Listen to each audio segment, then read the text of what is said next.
반갑습니다. 여러분, 프로토 교수입니다. 스포츠 모든 경기를 매일 분석 및 조합픽 공유 중에 있습니다. 영상에 공개되지 않는 정보들도 정보방에 입장하시면 확인하실 수 있으니 참여를 희망하시는 분들은 영상 하단 고정 링크를 통해서 아무 조건 없이 자유롭게 참여가 가능하니 많은 참여 부탁드리겠습니다. 또한 가족방 참여 시 초보 베터 분들을 위한 소정의 베팅 지원금까지 제공 중입니다. 훌륭한 분석과 조합픽까지 매일 제공 중이니 서둘러 하단 고정 댓글 누르신 후 연결되는 페이지 한번 더 클릭하시고 채팅 걸어주시면 상세하게 안내 도와드리겠습니다. 첫 번째 경기는 LG 대 두산 한번 살펴보겠습니다. 타선 폭발로 기선 제압에 성공한 LG는 에던 플러코를 내세워 연승에 도전합니다. 9일 삼성과 홈 경기에서 6.1이닝 9안타 2실점의 투구로 승리를 거둔 플러코는 그야말로 놀랍다는 말이 나오는 위기 관리 능력을 과시한 바 있습니다. 작년 두산 상대로 시즌 초반에 5이닝 3실점으로 부진했는데 아무래도 슬로 스타터라는 점이 많이 걸립니다. 전날 경기에서 투산의 투수진 상대로 14안타 5볼넷으로 13점을 올린 LG의 타선은 집중력이라는 단어가 어떤 것인지 확실하게 증명해 보였죠. 특히 하위 타선이 완벽하게 제 몫을 해냈다는 점이 이번 경기에서도 강점으로 작용할 수 있는 부분. 하지만 실책이 겹쳤다고는 해도 이지강의 3실점은 아직 갈 길이 멀다는 뜻으로 해석해야 합니다. 투수진 붕괴로 대패를 당한 두산은 곽빈을 내세워 연패 지저에 나섭니다. 9일 KIA 원정에서 5.1이닝 4안타 2실점의 투구로 승리를 거둔 곽빈은 7개의 삼진을 잡긴 했지만 4개의 볼넷과 실책이 우게 튀었습니다. 연 LG 상대로 전반기에 약하고 후반기에 강한 모습을 보여주었는데 지금 팀이 원하는 모습은 후반기의 곽빈일 것입니다. 전날 경기에서 김윤식에게 막혀 있다가 LG의 불펜 상대로 4점을 올린 두산의 타선은 주중 시리즈 후반부터 시작된 타격 부진이 주말 시리즈 내내 이어질 수 있다는 불안감을 던진 상황입니다. 현 시점에서 페르난데스 대신 로하스를 선택한 건 최대의 패착이 되어가는 중 6실점을 허용한 불펜은 정말 올라오지 않느니만 못한 상황이 되어 버렸습니다. 현 시점에서 곽빈은 현재 두산이 가장 믿을 수 있는 투수임을 부인하기 어렵습니다. 잠실이라는 점도 곽빈에게 힘을 실어줄 수 있는 포인트죠. 그러나 플러코 역시 잠실에선 기대를 걸 수 있는 투수고 경기 후반으로 갈수록 유리해지는 건 LG 쪽입니다. 무엇보다 두산 타선의 페이스가 너무 떨어졌습니다. 두 번째 경기는 SSG 대 NC 한번 살펴보겠습니다. 투수진의 호투로 신승을 거둔 SSG는 커크 맥카티 카드로 연승에 도전합니다. 9일 한화 원정에서 6이닝 1안타 4삼진 무실점의 쾌투로 승리를 거둔 맥카티는 첫 등판의 악몽을 멋지게 벗어났다는 점이 고무적입니다. 좌완 강속구 투수라는 점에서 강속구의 심한 약점을 보이는 NC 타선을 잘 막아낼 수 있을 듯. 전날 경기에서 송명기와 임정우 상대로 2점을 올린 SSG의 타선은 접전에서 홈런 없이 적시타만으로 승리했다는 고무적입니다. 홈 경기에서 홈런까지 터지면 바랄 나위가 없을 듯. 그러나 실책 때문이었다고는 해도 서진용의 1실점은 아쉬움이 남습니다. 타선의 부진으로 연패를 당한 NC는 구창모가 연패 저지를 위해 마운드에 오릅니다. 8일 키움과 홈 경기에서 4.2이닝 7안타 4실점의 부진한 투구를 보여준 구창모는 또 4개의 볼넷을 허용하면서 여전한 재구난을 드러낸 바 있습니다. 작년 SSG 상대로 홈에서 7이닝 무실점 승리를 거두긴 했지만 지금의 구창모는 투구에 물음표가 잔뜩 붙어있는 투수죠. 전날 경기에서 고졸 신인 송영진에게 안타 하나 때리지 못하고 묶여있다가 9회 초 상대의 실책 덕분에 간신히 한 점을 올린 NC의 타선은 원정에서 약한 모습이 그대로 이어지는 중입니다. 한번 가라앉은 타격이 올라오긴 쉽지 않을 듯. 임정호의 결정적 추가 실점은 아쉬움을 많이 남길 것입니다. 전날 경기는 예상을 깨고 투수전으로 전개되었고 결과는 SSG의 신승이었다. 떨어져버린 NC의 타격 감각이 올라오는 건 쉽지 않은 게 현실입니다. 게다가 맥카티 상대로 타격감이 살아날 가능성은 꽤 낮은 반면 지금의 구창모는 이전의 구창모에 비해서 분명히 흔들리고 있습니다. 선발에서 앞선 SSG가 승리에 가까이 있습니다.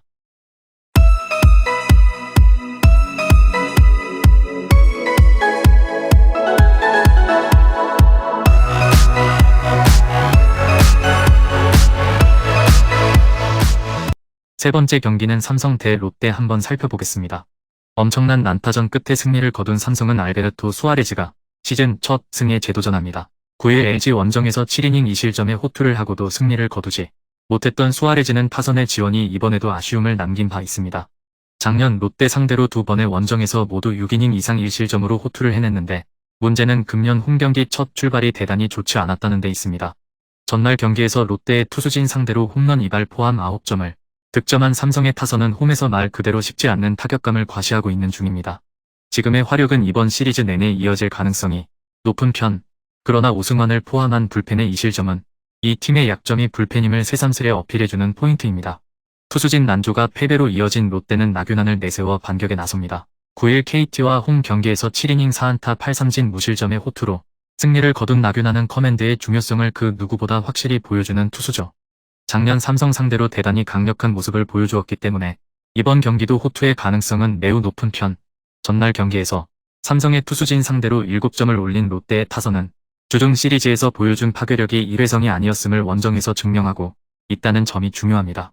특히 안치홍이 해결사 역할을 잘 해주고 있는 중, 그러나 5실점을 허용하면서 경기를 폭파시킨 불펜은 믿을 투수가 없는 듯합니다. 지금의 나균안은 일명 손에서 물집이라도 잡히지 않는 한 부진에 빠질 이유가 없는 투수, 게다가 삼성 상대 강점도 있기 때문에 이번 경기에서 호투를 할 가능성이 높은 편입니다. 물론 수아레즈가 지난 경기에서 부활에 성공하긴 했지만 홈 첫 경기의 부진은 이번 경기의 부진을 예감케 하는 부분이고 현재 삼성의 불펜은 롯데 못지 않게 망가져 있습니다. 네 번째 경기는 KT 대 한화 한번 살펴보겠습니다.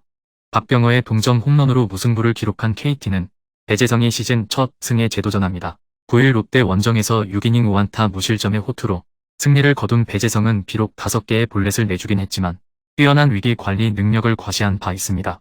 즉, 롯데 상대 부진을 벗어났는데 작년 한화 상대로 홈에서 7이닝 2실점 호투를 해냈다는 건 긍정적인 부분입니다. 전날 한화의 투수진 상대로 홈런 2발 포함 7점을 득점한 KT의 타선은 마지막까지 포기하지 않는 모습을 보여주었다는 점이 긍정적입니다. 특히 한화의 불펜을 기어코 무너뜨렸다는 점이 포인트. 그러나 벤자민의 부진으로 불펜 투수들이 무려 8명이나 등판했다는 건 이번 경기의 불안감으로 자리 잡을 수 있을 것입니다. 불펜의 난조로 무승부를 기록한 한화는 펠릭스 페냐를 내세워 연승 도전에 나섭니다. 9일 SSG와 홈 경기에서 5이닝 4안타 3실점의 투구로 패배를 당했던 페냐는 작년의 위력을 전혀 재현하지 못하고 있는 중입니다. 작년 KT 원정에서 6이닝 2실점으로 호투하는 등 KT 상대로 강점을 가진 투수이긴 하지만 금년의 페냐는 작년보다 구속과 제구 모두 떨어진 상태라는 게 변수죠. 전날 경기에서 KT의 투수진 상대로 놀라운 집중력을 발휘하면서 7점을 올린 한화의 타선은 확실히 이전과 다른 모습이 이어지고 있는 중입니다. 혼자 4타점을 쓸어담은 최은성은 현재로선 최고의 FA 대박인데 그러나 김범수가 또 불론을 범한 건 쓰라립니다. 전날 경기에서 양 팀의 불펜은 모두 소모도가 상당히 컸습니다. 이번 경기에서 양 팀의 선발 투수들에게 가해지는 압력은 상당히 클 듯. 그러나 배재성이 작년보다 나아진 투구를 보여주는 반면 페냐의 투구는 작년보다 더 나쁜 편이고 결국 이 차이가 승부를 가를 것입니다.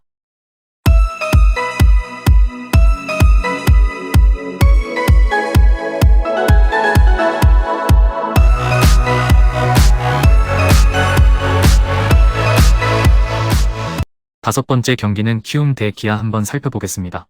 투타의 조화로 연승에 성공한 키움은 아리엘 후라도가 시즌 첫 승에 재도전합니다. 9일 NC 원정에서 5.1이닝 5실점의 부진으로 패배를 당했던 후라도는 7개의 안타가 모두 정타로 연결되고 수비마저 도움을 받지 못한 불안한 투구를 한 바 있습니다.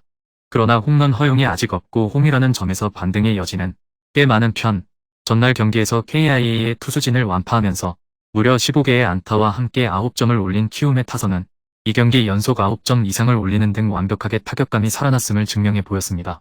특히 이정후의 3안타 4타점은 무엇보다도 반가운 소식일 듯 불펜의 2이닝 무실점은 보너스일지도 모릅니다. 투수진 난조로 연패를 당한 KIA는 윤영철이 프로 1군 데뷔전을 가집니다. 작년 드래프트 1라운드 2순위로 입단한 윤영철은 이미 중앙고 2학년 시절부터 초고교급 좌완 투수로 이름을 떨친 바 있습니다. 두 번의 시범 경기에서 8.2이닝 무실점을 기록한 뒤 2군에서 6이닝 3실점을 기록했기 때문에 1군은 조금 문제가 될 수 있는 편입니다. 전날 경기에서 요키시 공략에 실패하면서 단 2점에 그친 KIA의 타선은 홈에서 시작된 부진이 계속 그 꼬리를 물고 이어지는 중입니다. 현재의 타격이 살아날 가능성은 매우 낮은 편. 그나마 기대를 하던 곽도규가 2실점을 한 것도 KIA로선 슬픈 소식일 것입니다. 비록 후라도가 직전 등판에서 부진한 투구를 하긴 했지만 KIA의 타선 특성을 고려한다면 충분히 반등할 여지가 많은 편입니다. 게다가 홈이라는 강점 역시 무시할 수 없는 부분이죠. 물론 윤영철이 기대를 받는 신인 투수라는 건 부인할 수 없으나 2군에서 보여준 모습은 아직 시간이 많이 필요한 모습이었고 이 변수가 이번 경기에서도 터질 것입니다. 전력에서 앞선 키움이 승리에 가까이 있습니다. 마지막 6번째 경기는 안양 KGC 대 고양 캐롯 한번 살펴보겠습니다. 홈에서 열린 시리즈 1차전에서 기록적인 승리를 따냈습니다. 6강 플레이오프 일정이 있었기에 선수들이 길게 휴식했고 초반 야투 난조도 예상됐지만 그들에게는 그런 예상은 기우였습니다. 막강한 수비로 상대의 야투 성공률을 떨어뜨리며 43점으로 막아내며 56점차 승리를 따냈는데 플레이오프 최다 득점차 승리였습니다. 선발 출전에 3점 4개를 성공한 배병준을 비롯해 스펠맨과 박지훈, 변준영 등 6명의 선수가 두 자릿수 득점을 기록했습니다. 모비스와의 6강 플레이오프 5경기를 치룬 여파가 컸습니다. 팀 3점 성공률은 145에 그쳤는데 조한진과 알레찌가 시도한 17개가 모두 빗나갔고 리바운드 대결에서 압도당했습니다. 이정현과 로순이 대표로 인해 20분 정도만 소화하고 나갔기에 체력을 세이브하긴 했지만 전력 차가 느껴진 건 사실입니다. 캐롯은 모비스 시리즈에서 이정현과 로순이 스크린을 통해 수비가 약한 선수들을 공략하는 매치업 펀팅으로 재미를 봤습니다. 그러나 인삼의 경우 문성곤과 배병준, 아반도까지 수비력이 좋은 선수들이 있기에 캐롯의 의도대로 경기를 끌고 가기 어렵죠. 스펠맨이 절정의 컨디션을 자랑하는 데다 높이의 우위도 있을 인삼이 시리즈 연승에 성공할 확률이 높습니다. 금일 경기들은 이렇게 알아보았습니다. 좀 더 다양하고 많은 정보를 원하시는 분들은 영상 하단 댓글에 링크 클릭 후 문의하시면 아무런 조건 없이 정보방 입장 가능하니 입장하셔서 정보 받아보시길 바라겠습니다. 그리고 영상에서 리뷰하지 않은 디테일한 정보와 조합픽은 매일 교수 정보방에서 공유하고 있으니 꼭 참여해보시길 권장드리며 이번 영상은 여기까지 하겠습니다. 시청해주셔서 감사드리며 늘 여러분들의 건승을 기원합니다. 감사합니다.